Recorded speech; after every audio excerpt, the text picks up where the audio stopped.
प्रत्येक वर्षीपेक्षा यावर्षी माझी होळी थोडीशी वेगळी सेलिब्रेट झालेली आहे। ती कशी चला बघूयात। सकाळचं मी कलर हातामध्ये घेऊन रेडीच होते, कारण माझे मिस्टर गेले होते रनिंगला। जसे ते घरामध्ये एंटर करतील ना तसे मी त्यांना कलर लावणार होते, पण बघितलं तर मी शॉक झाले, कारण त्यांच्या चेहऱ्याला ऑलरेडी एवढा कलर लागलेला होता की मी त्याच्यावरती थोडासा कलर थापून दिला। त्यानंतर मग त्यांनी पण कलर घेऊन मला अशा पद्धतीने कलर लावला आणि मी आंघोळ केले, तर त्यामुळे कलर खेळायला नको वाटतं। आंघोळ एकदा झाली ना मस्त की स्वच्छ झालेलं असतो। आणि गॅलरीमध्ये या दोघांचं मस्त चाललेलं होतं की बलून्स वगैरे भरायचं, कारण दिवसभराची जी तयारी होती ना ती आत्ताच करून घेत होते। त्यानंतर आम्ही मस्त नाश्ता केला। इतके मन लावून दोघं छान काम करत होते ना। शनायाचे पप्पा शनायाला नेहमी सपोर्ट करत असतात आणि तिच्या प्रत्येक एन्जॉयमध्ये ते स्वतः लहान बाळ बनून एन्जॉय करत असतात। तोपर्यंत म्हटलं इशिकाचं काय चाललंय बघूयात। तर इशिका मस्त स्वतःची गोदरी अंगावरती घेऊनच खेळत होती।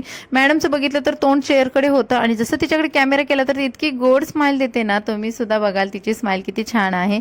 त्यानंतर मी अशी रेडीच होती की जे पण दाराची बेल वाजली की आपण पटकन कलर लावायचा। तर असे काही लोक येत होते, काही आमचे फ्रेंड्स येत होते आणि त्यांना सुद्धा आम्ही दादा आणि या ताई आल्या होत्या, त्यांना पण आम्ही कलर लावला आणि सर्वांना हॅपी होली केली। आता प्रत्येक वर्षी आम्ही ना कसं बाहेर होळी खेळत असतो आणि यावर्षी इशिका छोटी असल्यामुळे मला बाहेर जाता येत नव्हतं आणि होळीमध्ये ना पाणी वगैरे अंगावरती टाकतात, म्हटलं नकोच। आता बिल्डिंग खाली तुम्ही बघाल किती मोठा उत्सव चालू आहे यांचा, किती छान प्रकारे जोशमध्ये होळी खेळतायत।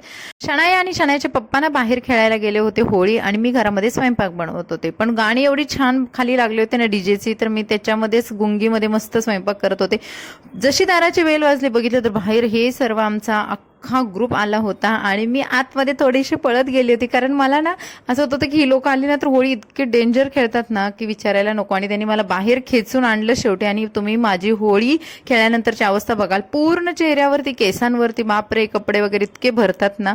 आणि इश्यू असल्यामुळे मला हे पटकन गोष्टी साफ करणं गरजेचंच होतं। तुम्ही माझ्या चेहऱ्यावरती कलर बघाल, अक्षरशः केसावरती, म्हणजे मी केस त्या दिवशी नक्की धुतले होते सकाळचं, का तर मला व्हिडिओ वगैरे थोडे शूट करायचे होते, पण काहीच झालेलं नाही, कारण माझ्या चेहऱ्याचा कलरच गेला नाहीये आणि तो आज सुद्धा सकाळचा गेलेला नाही। एवढं वॉश करून कोणता कलर होता माहिती नाहीये, जास्त तर करून आम्ही ऑर्गॅनिक कलर वापरतो। इशिकाला जेव्हा त्याने घेतलं ना, इशिका कोणालाच ओळखत नव्हती। काय झालेलं की तिला या कलरमुळे सगळी चित्र विचित्र लोक दिसत होती।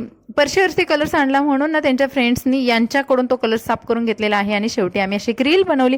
कसा वाटला हा व्लॉग, सबस्क्राईब करा, बाय बाय।